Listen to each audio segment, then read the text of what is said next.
corrijamos el pecado, las borracheras, de ser mujeriegos, de ser vulgares, de fumar cigarrillito o el cachito, bueno, todo lo que son vicios, ¿cierto? Dejamos de pelear con la mujer o con el marido, o dejamos de maltratar a los niños, ¿cierto? Porque eso también es pecado. No estoy diciendo que no corrijamos al niño. El niño se corrige con vara, eso no lo enseña la Escritura. El joven, el adolescente se corrige de otra manera. Si no sabe, pídale sabiduría a Dios y se la dará. Y estamos para enseñarles y servirles. Amén. Bueno, entonces a veces se nos olvida dónde Dios nos ha sacado. Porque nos ha rescatado de la condenación eterna, y así como Dios habló por el profeta Jonás, hoy Dios pone su palabra en nosotros y debemos predicar el Evangelio de Cristo para salvación a los perdidos.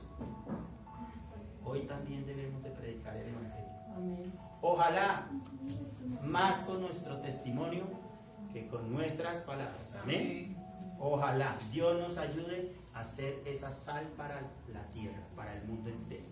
A esos que nos manda el Señor, a ser luz, a servir y no a ser servidos. El siervo no es mayor que su Señor, que es su maestro, y nuestro maestro Jesús. Si Jesús no vino a ser servido, nosotros no tenemos por qué venir a que nos sirvan. Debemos de servir.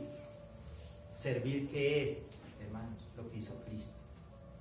Lavar los pies de los apóstoles. Es un símbolo de servicio, humildad, dar, ayudar. Es mejor dar que recibir. Y gratis. Dios no cobró por predicar. Aunque Judas manejaba la bolsa de lo que ellos recogían. En todos lados se recoge dinero, porque pues el obrero es digno de su salario, ¿sí? Eso es bíblico, pero no para hacernos ricos a costillas del Evangelio. Eso sí no es bíblico. Amén. Bueno, vamos a Jonás 1.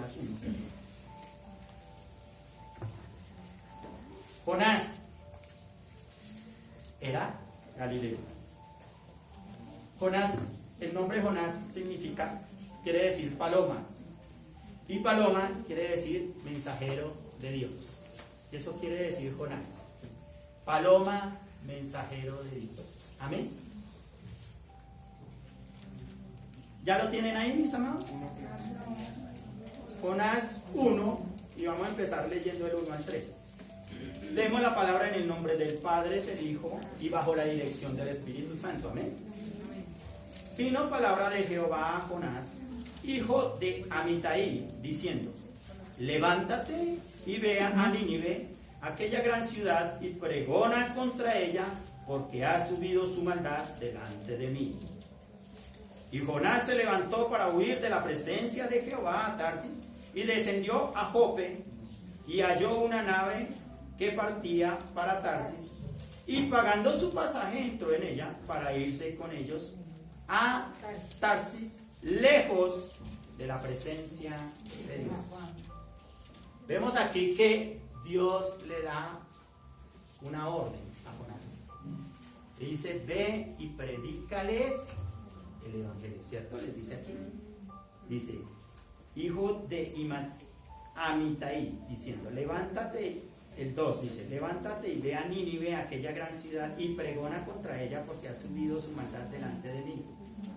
Cuando dice pregona, está diciendo: vaya y dígales que va a haber juicio, va a haber condenación por su pecado, por su maldad.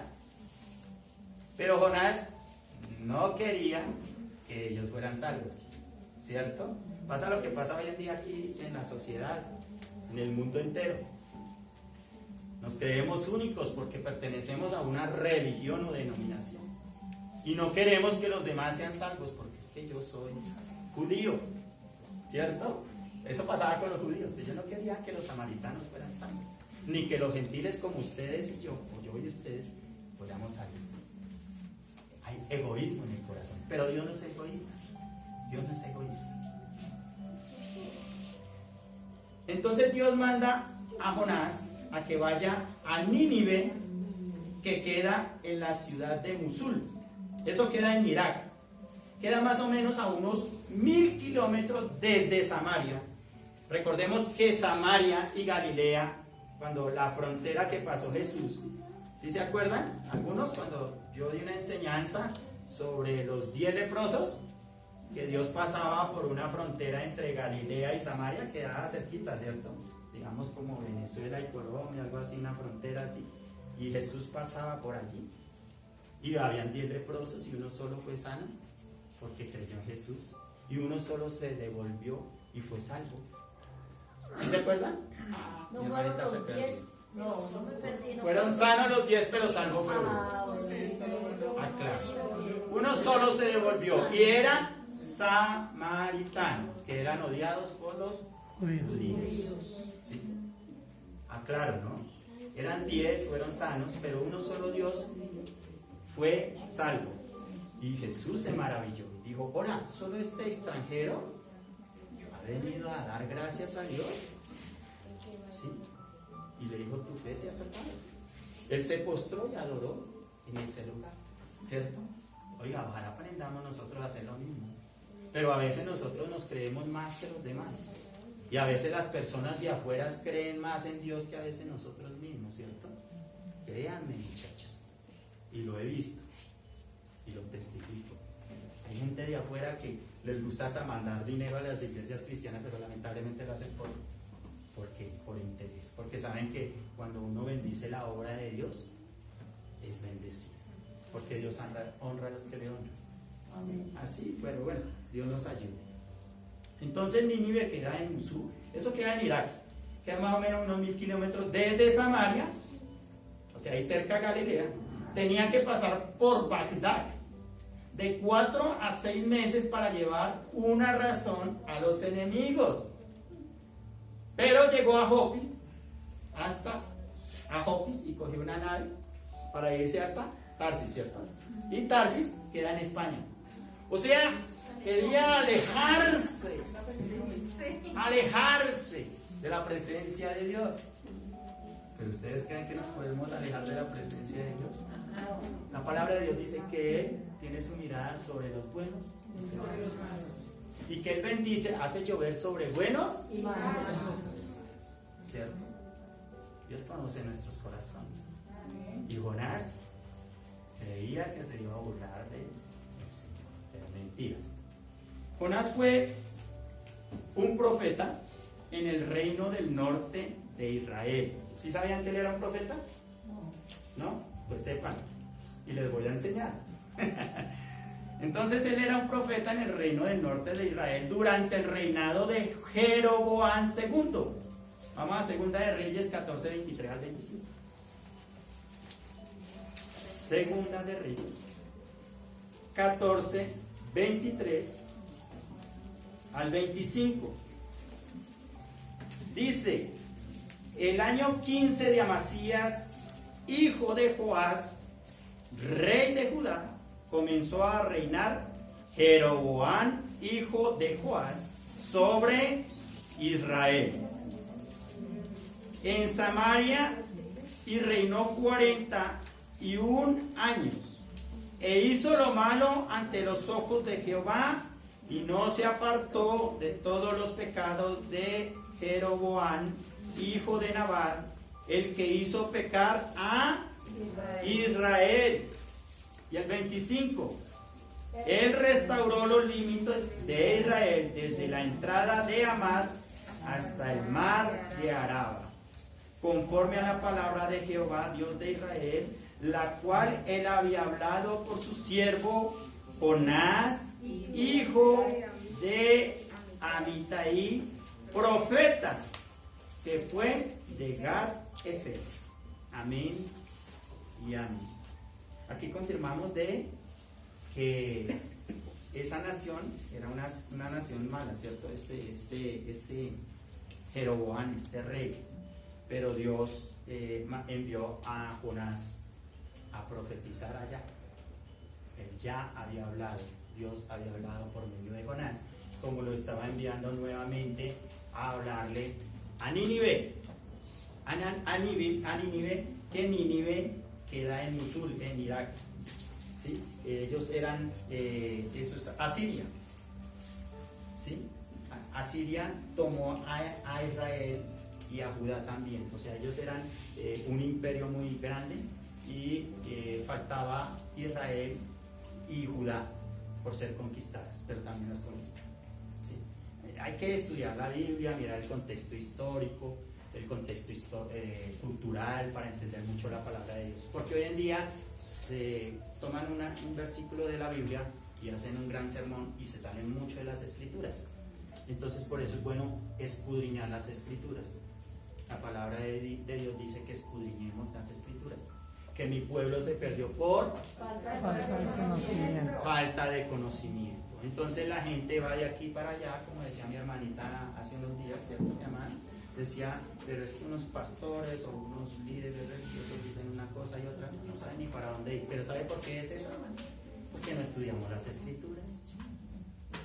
El Rey de Reyes, el Señor de Señores se llama Jesucristo. A Él tenemos que buscar, adorar, glorificar, no a los hombres. Amén. Bueno, continuamos. ¿Están aprendiendo algo? Amén. Bueno, me alegra eso. Entonces, no quería obedecer a Dios de ir a Nínive, la cual era la capital de Asiria. Entonces, Nínive era la capital de Asiria. Una nación muy impía, brutal e inmoral. Vamos a Nahum 3, 1 al 4. Nahum, profeta Nahum. Despuésito de Jonás. Ahí adelantico. Nahum 3, 1 al 4. Vuelvo y repito, no quería Jonás obedecer a Dios de ir a Nínive, la cual era capital de Siria.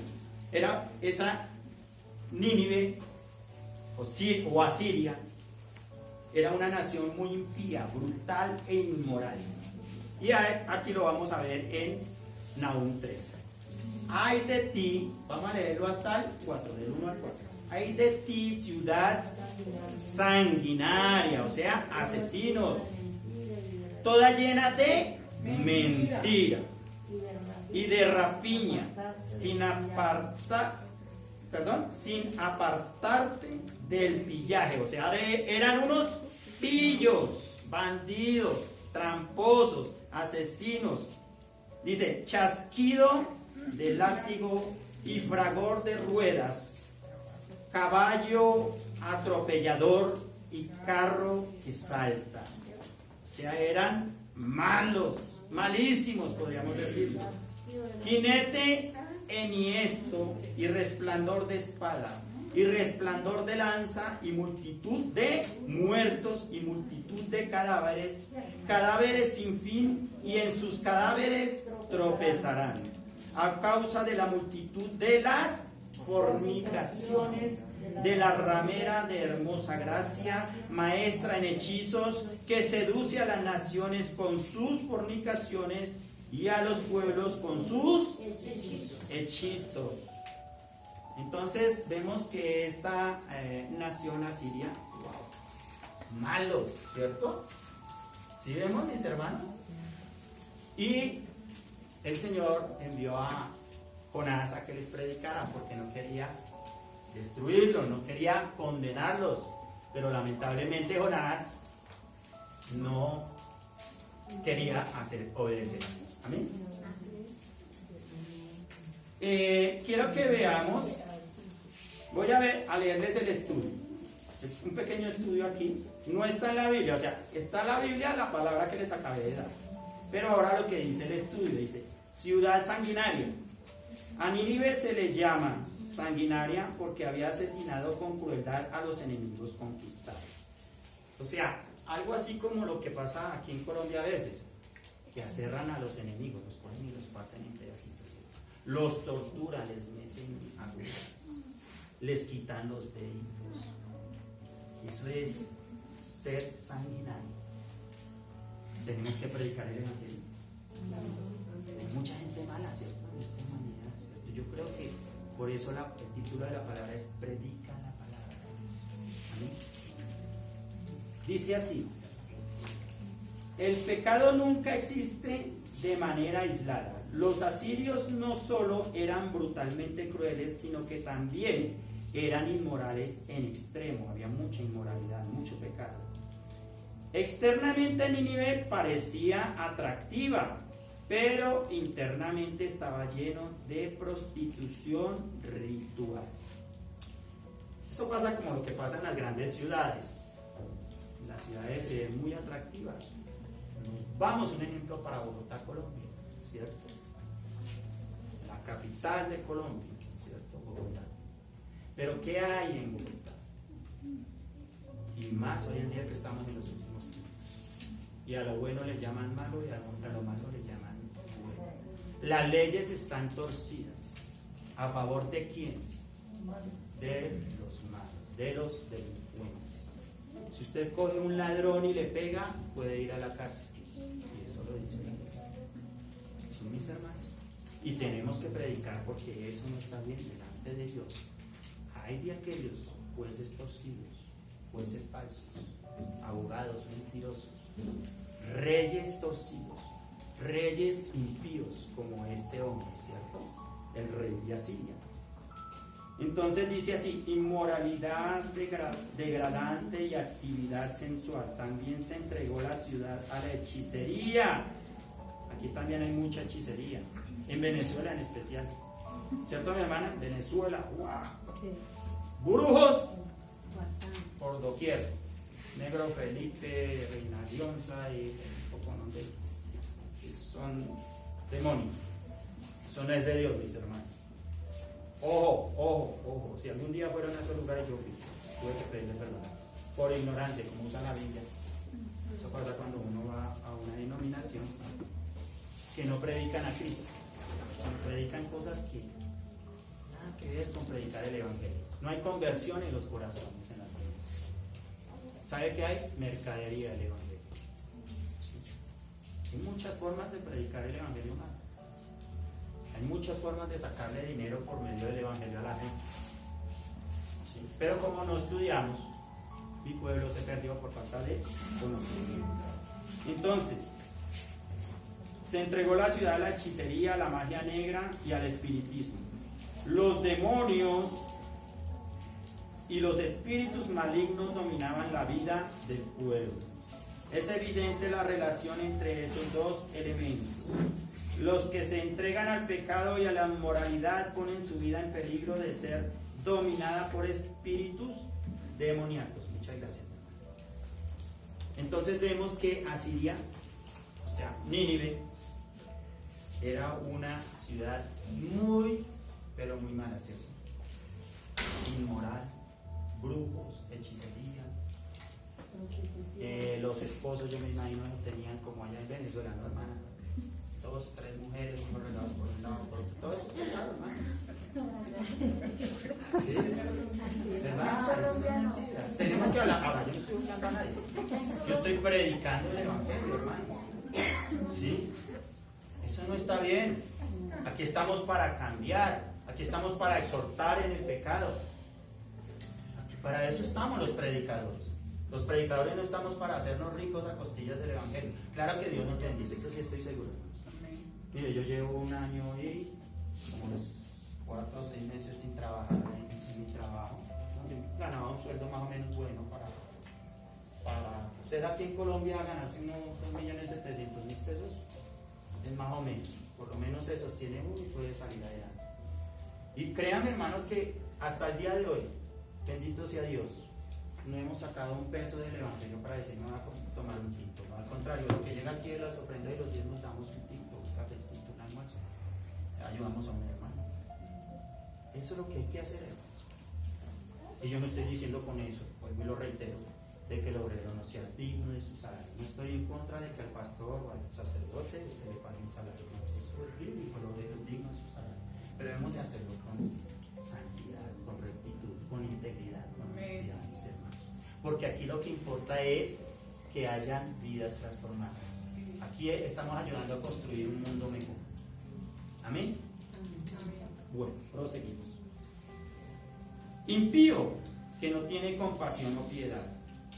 Se parece a los grupos subversivos que torturan, secuestran, asierran, violan.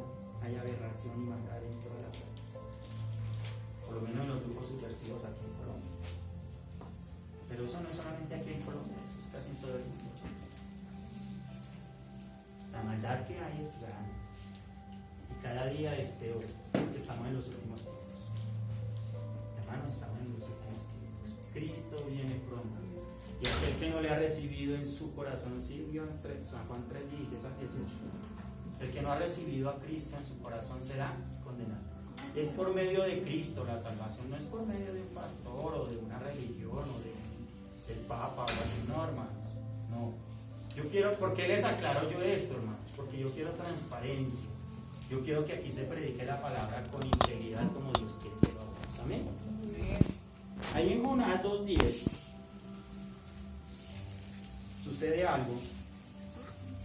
Ya después de cierto de que Jonás se va y se quiere ir lejos, se va para España, yendo rumbo a España, por allá se levanta una tormenta, echan suertes, quiero que lo vean en la casa y estudien, y querían echaron a Jonás por la borda, ¿cierto? Del barco, porque por causa de él estaba el mar embravecido. Y Dios le mostró que era por causa de la desobediencia de Jonás, ¿cierto? Es bonita la historia, estudien, hermanos. Yo les invito a estudiar porque es que eso es hermoso. Sale uno de la ignorancia y aprende, se enriquece como ser humano. Entonces Jonás 2:10 dice así: y mandó Jehová al pez y vomitó a Jonás en tierra. Entonces Dios mandó al pez, ¿cierto? Y lo vomitó en tierra. Leamos ahora del 3, ahí seguidito, al 10. Vino palabra de Jehová por segunda vez a Jonás diciendo: levántate y ve a Nínive, aquella gran ciudad, y proclama en ella el mensaje que yo te diré. Y se levantó Jonás y fue a Nínive, conforme a la palabra de Jehová, y era Nínive ciudad grande en extremo, de 3 días de camino. Se hará muy inmensa, ¿sí? Y comenzó Jonás a entrar por la ciudad, camino de un día, y predicaba diciendo: de aquí a 40 días Nínive será destruida. Y los hombres de Nínive creyeron a Dios y proclamaron ayuno, y se vistieron de cilicio desde el mayor hasta el menor de ellos. O sea, creyeron a la predicación de Jonás, ¿no? Y que se convirtieron, ¿cierto? Se están convirtiendo de sus pecados. Amén. Y dice el 6: y llegó la noticia hasta el rey de Nínive, y se levantó de su silla, se despojó de su vestido, y se cubrió de cilicio, y se sentó sobre ceniza. E hizo proclamar y anunciar en toda Nínive, por mandato del rey y de sus grandes, diciendo: hombres y animales, bueyes y ovejas, no gusten cosa alguna, no se les dé alimento ni beban agua, sino cúbranse de cilicio, hombres y animales,